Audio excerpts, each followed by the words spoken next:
Hello guys, welcome back to our channel. If your Midea air conditioner keeps shutting off by itself after running for only a short time, it can become frustrating, especially when the room never gets cool enough before the system turns off again. Sometimes the Midea air conditioner may stop after just a few minutes, while in other situations it turns back on and repeats the same cycle again and again. This problem can happen because of airflow restrictions, incorrect thermostat settings, overheating, power interruptions, or a full drainage system in some models. Since a Midea air conditioner is built with safety features to protect the system, even a small issue can cause the unit to power down automatically. The best thing is that many shutdown problems can be solved with a few quick checks before thinking there is something seriously wrong.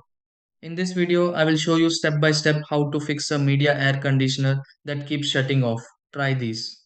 Step 1. Clean the filter inside the Midea air conditioner to help the Midea air conditioner airflow move properly. Step 2. Adjust the temperature setting on the Midea air conditioner and make sure the Midea air conditioner is not reaching the set temperature too quickly.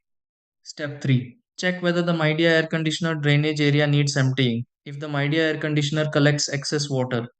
Step 4. Plug the Midea air conditioner into a stable outlet and avoid weak power connections for the Midea air conditioner. Step 5. Make sure nothing blocks the vents of the Midea air conditioner so the Midea air conditioner can cool without overheating. Step 6. Restart the Midea air conditioner and confirm the Midea air conditioner stays running without shutting off repeatedly.